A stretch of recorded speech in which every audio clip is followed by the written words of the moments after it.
Ce thème concerne l'addiction des péchés. L'addiction des péchés. Chers frères, chères sœurs, dans le recueil de l'imam al-Bukhari et Muslim, le noble compagnon Abu Bakr as-Siddiq radiyallahu anhu, il a dit au prophète sallallahu alayhi wa sallam: Allimni du'a'an ad'u bihi fi salati.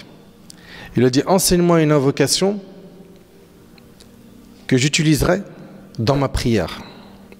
Qala qul Allahumma inni zalamtu nafsi zulman kathira wa la yaghfiru adh-dhunuba illa ant faghfir li min 'indika maghfiratan innaka anta al-ghafur ar-rahim.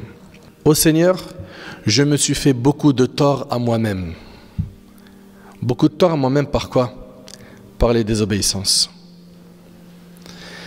Ô Seigneur, je me suis fait beaucoup de tort à moi-même et il n'y a personne qui puisse pardonner les péchés sauf toi. Pardonne-moi donc d'un pardon de ta part et accorde-moi ta miséricorde. Certes, c'est toi le pardonneur, le très miséricordieux. Comme vous pouvez le voir, l'invocation, elle est sublime. Et comme vous le savez, le prophète sallallahu alayhi wa sallam a dit: tous les fils d'Adam commettent des péchés. Et il a dit: et les meilleurs pécheurs sont ceux qui se repentent beaucoup. Et c'est rapporté par l'imam al-Tirmidhi. La question qu'on doit se poser, c'est: où en sommes-nous avec les péchés? Est-ce qu'on a sombré dans l'addiction des péchés au point de nous y habituer et de les commettre sans même éprouver de regret ni chercher à nous repentir? Et ça, c'est vraiment la pire des choses. C'est que tu en arrives à un stade où tu fais les péchés, tu les répètes et il n'y a aucun regret, aucune envie de repentir qui naît dans ton cœur. C'est terrible. C'est terrible. On en arrive à un stade où beaucoup de gens, pour ne pas généraliser, minimisent le péché. C'est rien. Ça va. C'est un gros mot. C'est rien. C'est qu'une médisance. Ma'alish. Tout le monde ment. Puis en plus, c'est pas un grand mensonge, c'est un petit. Certains sont arrivés à ce stade de minimiser tous les péchés. Et selon Sahl ibn Sa'd, radiyallahu anhu, le prophète sallallahu alayhi wa sallam a dit: méfiez-vous des péchés insignifiants, c'est-à-dire les petits péchés. Car en effet, un exemple de péché insignifiant est comme un groupe de gens qui descendent au fond d'une vallée.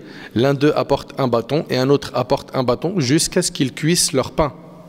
En vérité, les péchés insignifiants, c'est-à-dire les petits péchés, si quelqu'un en est tenu responsable, il périt, rapporté par Ahmed. En fait, il faut que tu comprennes qu'un petit péché, plus un autre petit péché, plus un autre petit péché, mais finalement, tu vas ouvrir la porte des grands péchés.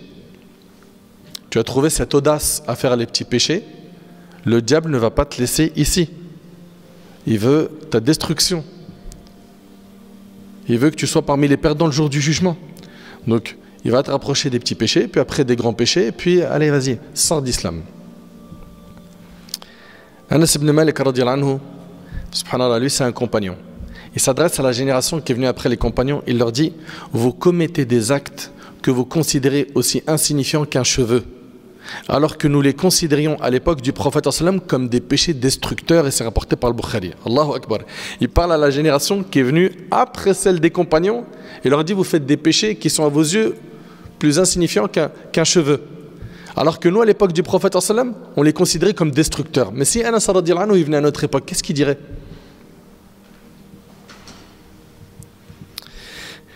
Et sachez une chose, c'est que l'addiction au péché a de multiples effets néfastes, parmi lesquels, et je veux que vous enregistrez bien ce qui va être dit, car on va citer énormément de points importants. L'addiction au péché a de multiples effets néfastes, parmi lesquels, et je vous demande d'enregistrer. 1. L'obscurité et la dureté du cœur que le pécheur ressent profondément en lui. Le premier effet néfaste des péchés, c'est que tu sens que ton cœur il est dur. À force de faire des péchés, tu es plus réceptif au rappel. Quand on te donne un conseil, tu es orgueilleux. Quand on te donne un conseil, tu vois le mal dans le conseil. Et si tu en arrives à ce stade, c'est parce que ton cœur a pris un coup. À cause de quoi? Des péchés.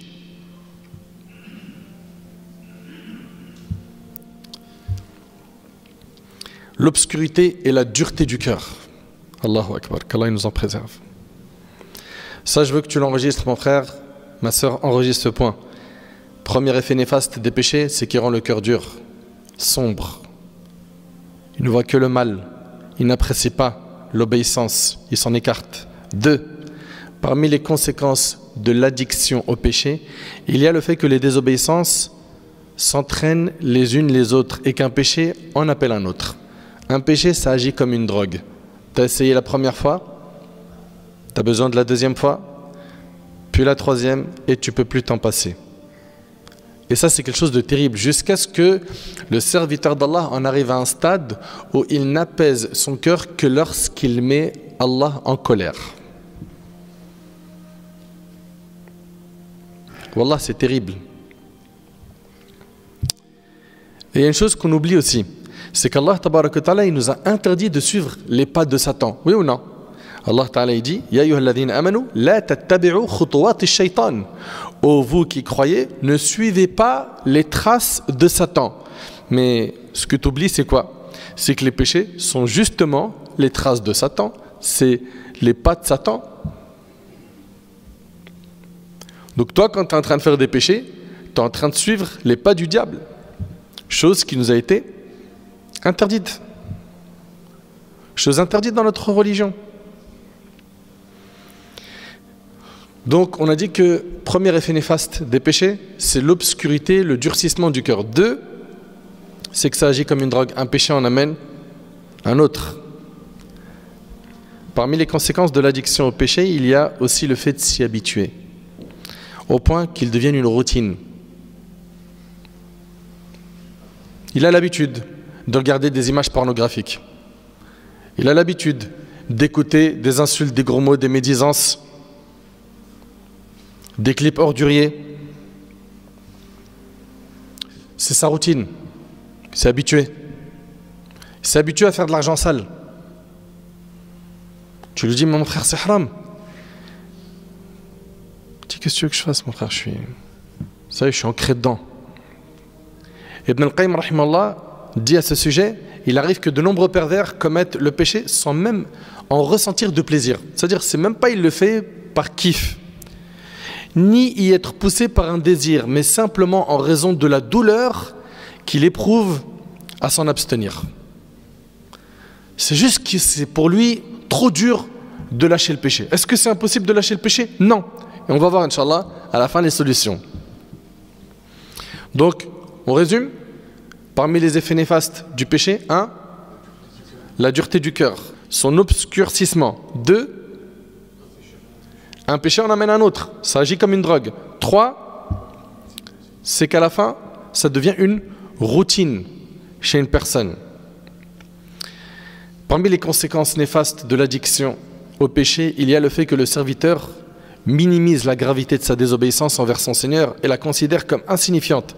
Et ça, c'est un signe très dangereux. C'est-à-dire que pour lui, c'est rien, alors que c'est grave. Et comme nous enseignaient les pieux prédécesseurs, ne regarde pas la petitesse du péché, mais regarde l'immensité de celui que tu es en train de désobéir. Il s'agit d'Allah, le créateur de l'univers, Al-Malik, le roi, Azza wa Jal.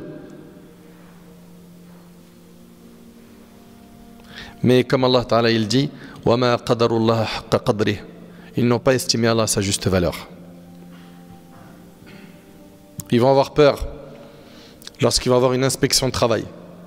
Ils vont avoir peur quand ils vont se retrouver d'un coup avoir un radar alors qu'ils respectent la limitation de vitesse. Il va avoir peur quand il va voir des véhicules de police sur un rond-point alors qu'il a la ceinture, tout est en règle dans sa voiture. Il va avoir peur quand il va consulter le médecin et que le médecin il revient très silencieux. Et ta peur d'Allah, elle est où?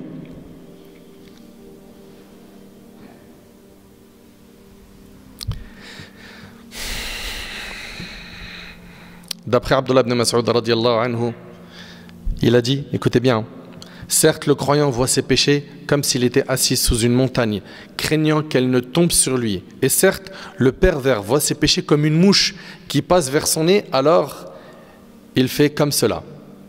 C'est-à-dire quoi? Il fait un geste de la main au-dessus de son nez et c'est rapporté par le Bukhari. Le croyant, lui, quand il fait une désobéissance, eh ben, pour lui, c'est comme si qu'il était assis sous une montagne et qu'il craignait qu'elle va lui tomber dessus. Il craint Allah subhanahu wa ta'ala. Mais par contre, le pervers, celui qui désobéit à Allah, c'est ça un pervers, hein, c'est quelqu'un qui est désobéissant vis-à-vis des ordres d'Allah.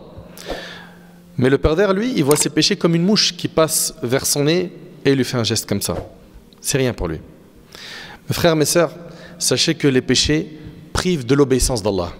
Tu as envie de prier, mais tu vois que c'est trop compliqué. Tu sais pourquoi? C'est parce que tu as tellement fait de péchés qu'il y a un obstacle entre toi et l'adoration.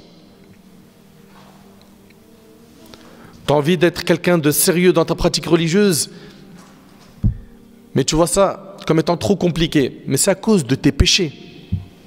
Un homme a dit à Al-Hassan al-Basri, rahimahullah, ce grand savant parmi les tabi'in, il lui a dit: je vais me coucher en bonne santé. J'aime prier la nuit. Je prépare l'eau de mes ablutions. Mais pourquoi je n'arrive pas à me lever pour prier? Et Al-Hassan al-Basri lui a dit: ce sont tes péchés qui t'ont enchaîné. Allahu Akbar. Ce sont tes péchés qui t'ont enchaîné. Oui, ne sois pas surpris. Sufyan al-Thawri, ce grand savant parmi les pieux prédécesseurs, a également dit: j'ai été privé de prières nocturnes à cause d'un péché que j'ai commis. Pense pas que ta désobéissance, tes péchés sont sans conséquence. Non. Parmi les conséquences néfastes des péchés, il y a le fait que cela, avec le temps, peut te faire atteindre la rouille du cœur. Ton cœur peut rouiller. Abu Hurayra radiyallahu anhu, il rapporte que le prophète sallallahu alayhi wa sallam a dit: lorsque le croyant commet un péché, un point noir se forme dans son cœur. Écoutez bien s'il vous plaît. Quand tu fais un péché, il y a un point noir qui s'installe dans ton cœur. S'il se repent de son péché, s'en démarque, il demande pardon, ce point noir disparaît de son cœur. Ça va, c'est clair? Très bien. S'il persiste dans son péché, ce point prend de l'ampleur jusqu'à envelopper tout son cœur. Et c'est là le ran dont Allah a parlé dans son livre quand il a dit Azza wa Jal: Kalla bal ran ala qulubihim ma kanu yaksibun. Allah Ta'ala dit: ce sont plutôt leurs cœurs qui ont été recouverts par les péchés qu'ils ont commis. Et c'est rapporté par Tirmidhi. Donc comprends que tu fais un péché, il y a un point noir qui s'inscrit sur ton cœur. Un autre péché, c'est un deuxième point noir, et ça s'étend, ça grandit jusqu'à ce que le cœur devienne entièrement quoi? Rouillé. Qu'Allah nous en préserve. Il ne faut pas oublier une chose, hein, c'est que le plus important, le jour du jugement, c'est de venir à Allah avec un cœur sain. Allah Ta'ala dit: Yawma la yanfa'u malun wala banun illa man ata Allah biqalbin salim. Le jour où ni les biens ni la famille ne seront d'aucune utilité, sauf celui qui se présente à Allah avec un cœur sain. Le plus important, c'est pas ton apparence. C'est pas que tu allais à la salle et que tu étais tracé. C'est pas que tu étais beau gosse. C'est pas que tu portais les meilleures marques. Tu avais la plus belle voiture. Tu avais tellement d'argent que tu pouvais t'acheter ce que tu veux. C'est pas ça le plus important. Le plus important, le jour du jugement, c'est ton cœur. Il ressemble à quoi? C'est quelle œuvre pieuse as-tu fait sur terre? Al-Hassan al-Basri, rahimahullah, a dit: c'est l'accumulation des péchés l'un après l'autre jusqu'à ce que le cœur devienne aveugle. C'est-à-dire quoi, aveugle? C'est-à-dire il ne fait plus la différence entre le bien et le mal. Qu'Allah nous en préserve. Et il nous suffit de savoir que l'addiction au péché est une cause de la colère d'Allah. Ça te fait rien, ça? Ça te fait rien d'entendre cette phrase? C'est la cause de la colère d'Allah, de son châtiment, que ce soit dans ce monde, dans la tombe ou le jour du jugement. Et pour approfondir ce sujet, il est recommandé de lire le livre Ad-Da wa Ad-Dawa d'Ibn al-Qayyim rahimahullah, Le péché et le remède. C'est un livre que je vous recommande d'acheter. Achetez-le. Abdullah ibn al-Mubarak rahimahullah a dit: رأيت الذنوب تميت القلوب وقد يورث الذل إدمانها وترك الذنوب حياة القلوب وخير لنفسك عصيانها. J'ai vu que les péchés tuent les cœurs.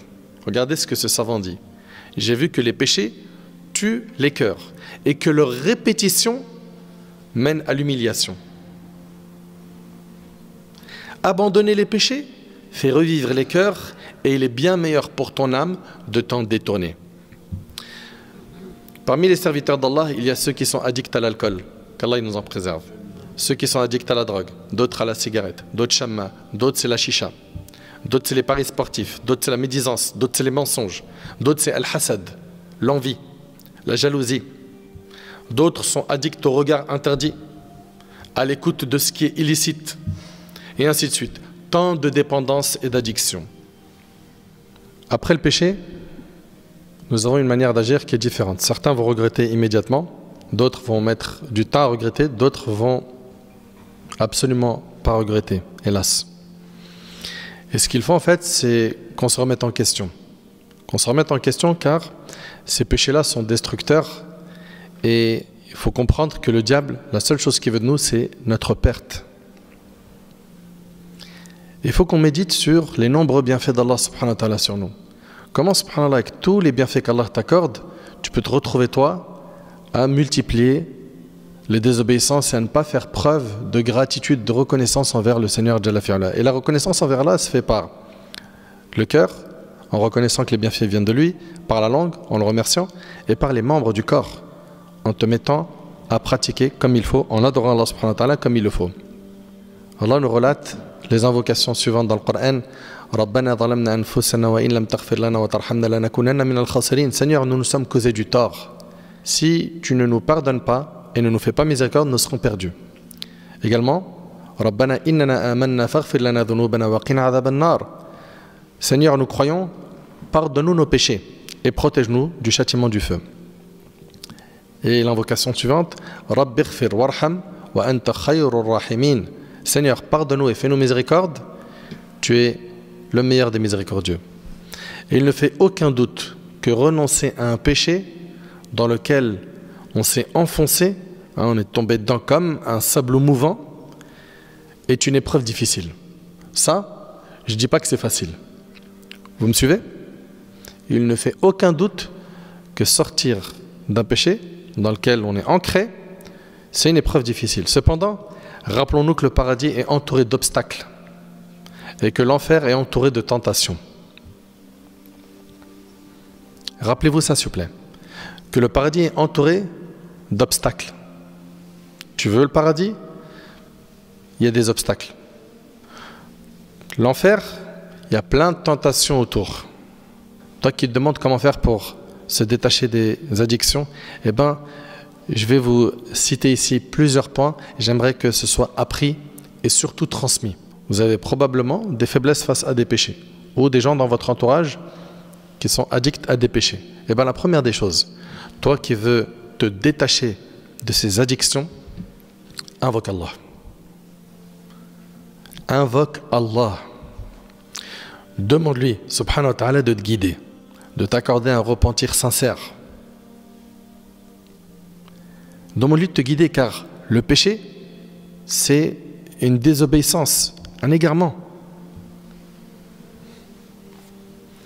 Et dans l'invocation, choisis les moments propices pour invoquer Allah subhanahu wa ta'ala. Dans le hadith d'Abi Dharr qui est rapporté par Muslim, le prophète sallallahu alayhi wa sallam a dit qu'Allah subhanahu wa ta'ala a dit: ô vous mes serviteurs, vous êtes tous dans l'égarement, sauf ceux que j'ai guidés, demandez-moi la guidée, je vous l'accorderai. Donc la guidée, elle se demande. Pense pas qu'elle va tomber du ciel. Tu parles à certains, tu leur dis: mais pourquoi tu pries pas? Il dit: non, t'inquiète, Inch'Allah, Rabbi Yahdi. Un jour, Allah il va me guider. Et pense comme ça que sans faire d'effort, les choses vont changer. Pour que ça change, il faut que tu te prennes en main, il faut que tu fasses les causes. Ça va démarrer par cette volonté de changer qui va te pousser à faire dua, les invocations. Également, toi qui veux te détacher des péchés, il faut que tu apprennes à augmenter ta foi. Plus tu vas augmenter ta foi, plus tu auras une facilité à te détacher des péchés. Il y a plein de cas classiques qu'on entend. Un tel, il est addict à la fornication, lui à la pornographie, lui à la masturbation, et j'en passe. Et il nous contacte. Comment faire? Dua, augmente ta foi. Plus tu vas augmenter ta foi, plus tu auras une facilité à te détacher des péchés. Plus ta foi est chaotique, plus plus là, tu es une proie. Augmente ta foi. Allah Ta'ala a dit dans le Coran, Innahu laysa lahu sultanun ala alladhina amanu ala rabbihim yatawakkalun. Il n'a aucun pouvoir sur ceux qui croient. Qui? Shaitan, le diable. Il n'a aucun pouvoir sur ceux qui croient et qui placent leur confiance en leur Seigneur. Donc il faut bien comprendre que les pieux qui sont forts, le diable, il n'arrive pas à les détourner. Tu veux augmenter ta foi? Écoute le Coran en le méditant. Tu veux augmenter ta foi? Visite les tombes. Tu veux augmenter ta foi? Écoute des rappels, écoute des conférences. Multiplie les actes d'adoration. Fréquente les mosquées. Fréquente les pieux. Ces choses-là augmentent la foi. Troisièmement, toi qui veux te détacher des péchés, il faut que tu apprennes à faire ce qu'on appelle jihad al-nafs. C'est-à-dire quoi? Que tu combats ton âme. Cette âme qui incite au mal, il faut que tu la combattes. Le prophète sallallahu alayhi wa sallam, il a dit Al-mujahid man jahada nafsah. Le véritable combattant est celui qui combat son âme. Il faut que tu fasses des efforts. Ça ne sera pas facile au début. Mais à force de faire des efforts, ce qui était dur aujourd'hui, demain sera très facile. Que ce soit se réveiller pour le fajr, faire les prières à l'heure, baisser le regard, arrêter le monde de l'argent illicite et j'en passe. Allah Ta'ala il dit وَالَّذِينَ جَاهَدُوا فِينَا لَنَهْدِيَنَّهُمْ سُبُلَنَا. Ceux qui luttent pour notre cause, nous dit Allah, nous les guiderons sur les sentiers menant à nous. Tu fais des efforts pour Allah, Allah il va te guider vers lui, il va t'ouvrir les chemins qui mènent à lui.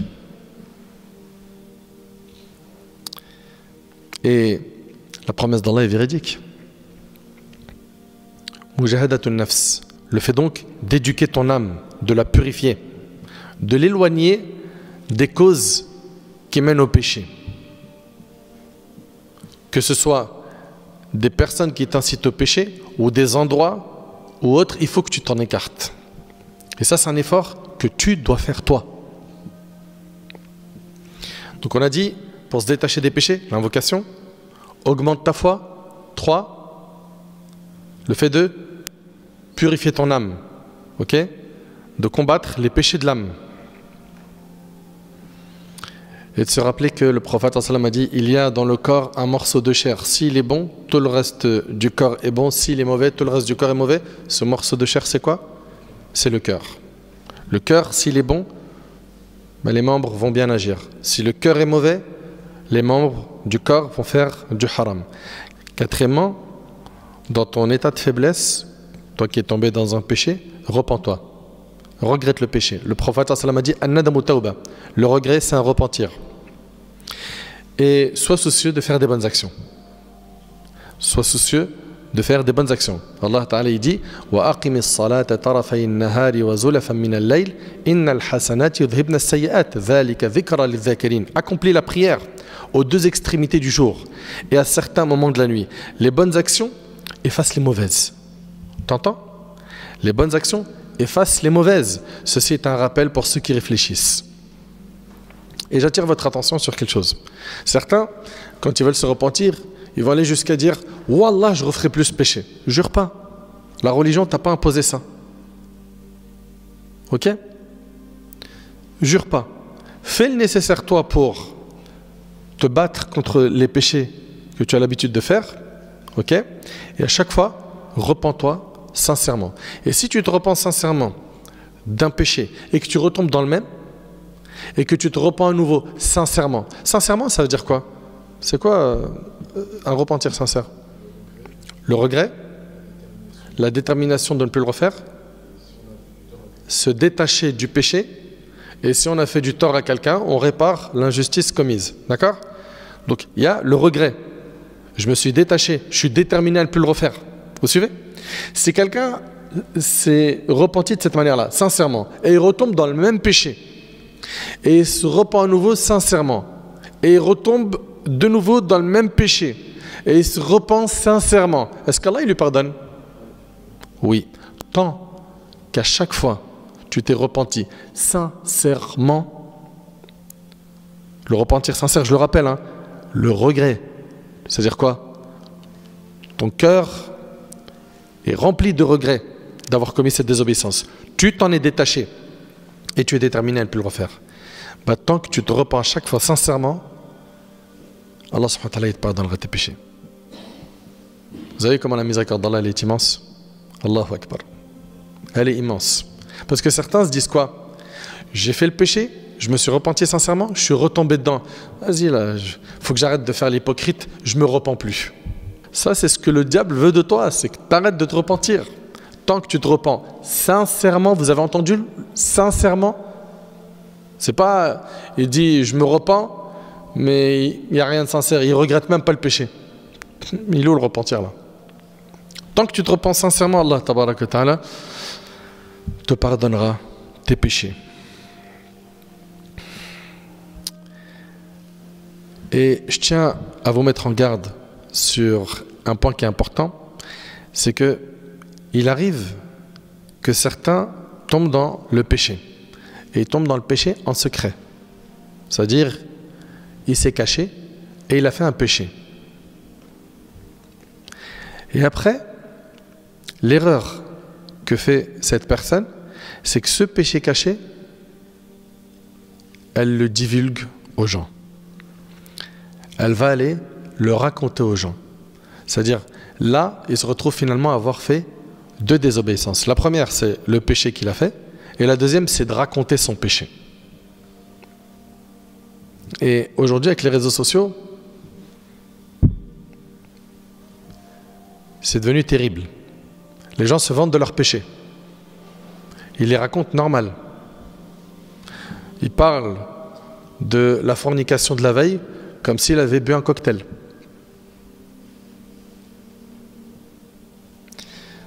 C'est pas normal. Ce n'est pas normal. Abu Hurayra radhiyallahu anhu a entendu le messager d'Allah sallallahu alayhi wa sallam dire: tous les membres de ma communauté seront pardonnés à l'exception de ceux qui divulguent leurs péchés. Allahu Akbar. Vous entendez? Mais ces gens-là, ils ne veulent pas qu'Allah leur pardonne? Tous les membres de ma communauté seront pardonnés à l'exception de ceux qui divulguent leurs péchés. Le hadith il est rapporté par Bukhari et Muslim. Et si le pécheur ne se repent pas, qu'il sache qu'il est en danger. Si le pécheur ne se repent pas, il est en danger. Parce qu'il peut finalement quoi? Mourir sur le péché et être ressuscité sur le péché. Et ça, c'est ce qu'on appelle une mauvaise fin. Adi ibn Hatim radhiyallahu anhu relate que le prophète sallallahu alayhi wa sallam a dit: il n'en est pas un d'entre vous à qui Allah ne s'adressera pas. Et il n'y aura alors aucun intermédiaire entre son Seigneur et lui. C'est-à-dire que chacun d'entre nous va avoir un dialogue direct avec Allah. Quand? Le jour du jugement. Tous. Le hadith il est rapporté par Bukhari Muslim. Il n'en est pas un d'entre vous à qui Allah ne s'adressera pas, et il n'y aura alors aucun intermédiaire entre son Seigneur et lui. L'homme regardera à sa droite et ne verra que ce qu'il a accompli, ses œuvres. Il regardera à sa gauche et il ne verra que ce qu'il a accompli. Pareil, il regardera devant lui et ne verra que l'enfer face à son visage. Craignez donc l'enfer, ne serait-ce qu'avec une demi-date. Une demi-date que tu donnes en aumône peut te sauver de l'enfer. Et celui qui ne trouve rien, que ce soit avec une bonne parole. Subhanallah. La bonne parole, c'est une sadaqa. Tu es récompensé par la bonne parole. Chers frères, chères sœurs, je rappelle les solutions avant de clôturer. Toi qui t'es retrouvé à ne plus pouvoir te détacher de certains péchés, invoque Allah subhanahu wa ta'ala. Prends-toi en main sérieusement et invoque Allah. Et garde en tête qu'Allah tabaraka ta'ala est capable de tout. C'est lui qui guide subhanahu wa ta'ala. Allah ta'ala a guidé dans l'histoire des hommes qui étaient très hostiles à l'islam. Et après ils sont devenus des grands compagnons du prophète alayhi salatu wassalam. 2. Augmente ta foi. L'affaire de ta foi, c'est une affaire nécessaire. Le prophète sallallahu alayhi wa sallam dit: Innal imana yabla kama yabla thawb fajaddidu imanakum. La foi s'use comme s'use le vêtement. Renouvelez votre foi. La foi s'use comme s'use le vêtement. Renouvelez votre foi. Mais c'est une affaire en fait de priorité. Est-ce que ta foi, c'est ta priorité ou c'est plutôt ton compte bancaire, ton compte TikTok, ta chaîne YouTube, ton nom dans le quartier? Elle est où ta priorité? Donc 1, c'est les invocations. 2, augmente ta foi. 3, il va falloir que tu purifies ton âme, que tu combats les péchés de ton âme. Et repens-toi sincèrement des péchés que tu as faits et fais des bonnes actions. Par ces bonnes actions, Allah subhanahu wa ta'ala, il effacera tes péchés. J'implore Allah subhanahu wa ta'ala de nous guider. J'implore Allah subhanahu wa ta'ala de nous pardonner. J'implore Allah subhanahu wa ta'ala d'améliorer notre situation.